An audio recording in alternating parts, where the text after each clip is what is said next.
when the knees of their overalls wore out, their mother patched them. You could see where that patch was. The girls never wore slacks in those days. Neither did the teacher. And I've gone to school lots of times with, and nearly froze to death with whole legs and all. The farthest I think that my students had to ever come and walk to school was about 2.5 miles. Now I taught my first 3 years before I was married in the very same schoolroom that I went to school in all of my 8 years. Have any of you ever gone to school to your mother?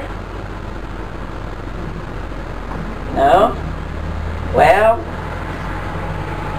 Lauren's and Brett's dad went to school to his mother, and his sister, my daughter, went to school to me. Have you ever gone to school to your brother or sister for a teacher? No? Well, I had 6 brothers and sisters that were younger than me.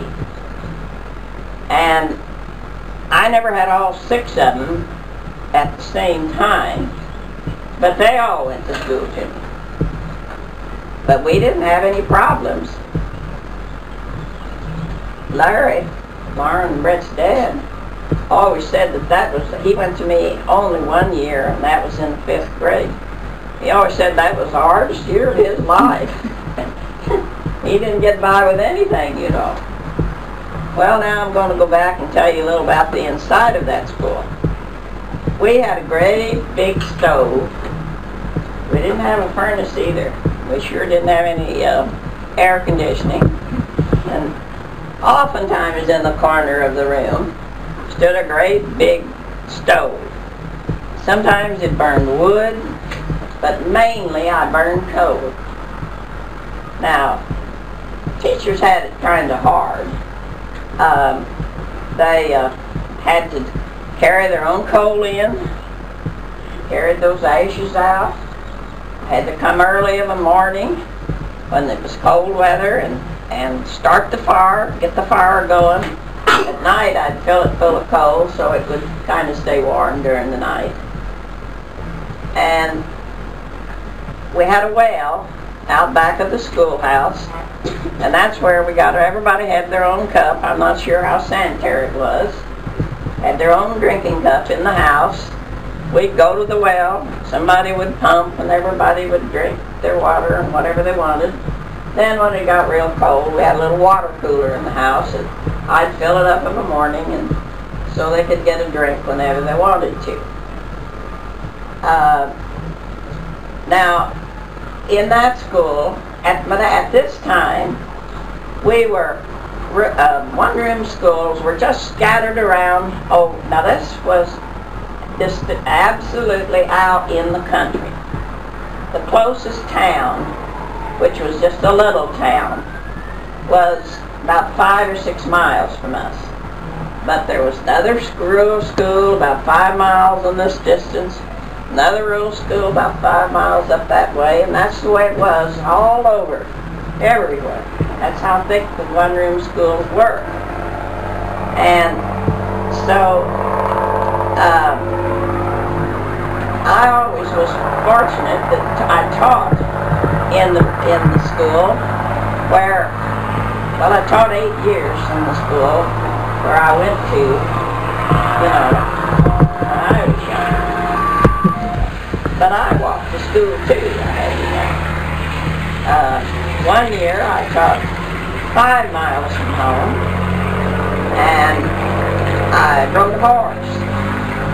Well, the roads were all dirt, and you know when the roads would all get bumpy and mussed up from people traveling over them, and then it would freeze up and get real cold. Well, we got caught without a horse having the shoes put on him.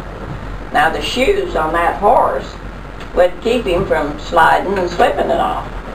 But the freeze came a little too early and we weren't prepared. So one morning I started to school, and I knew that horse didn't have any shoes on his feet.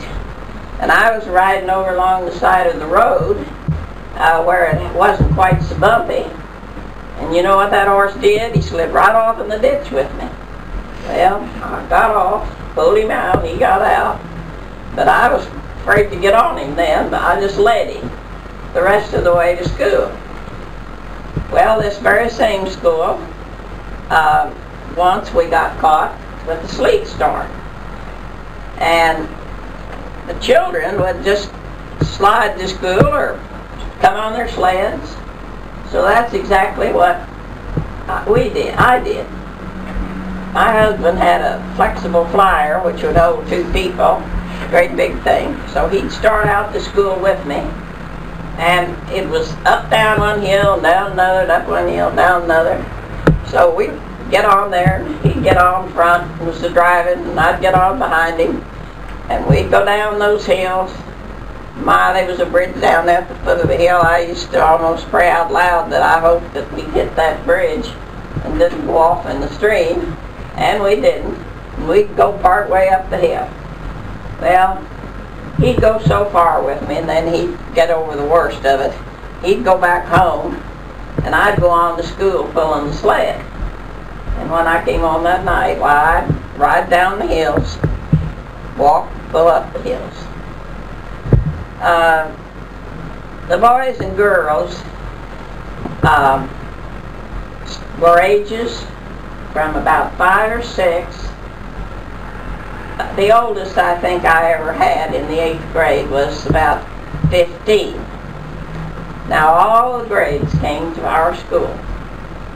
There wasn't any kindergartens then. And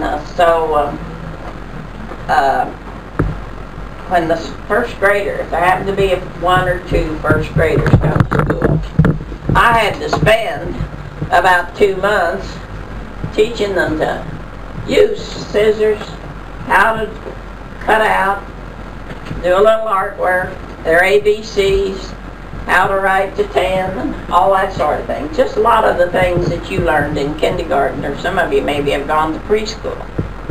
Have any of you children ever gone to preschool? Oh, that's great. All right, so I had to do all of that. Well, while I always had a bench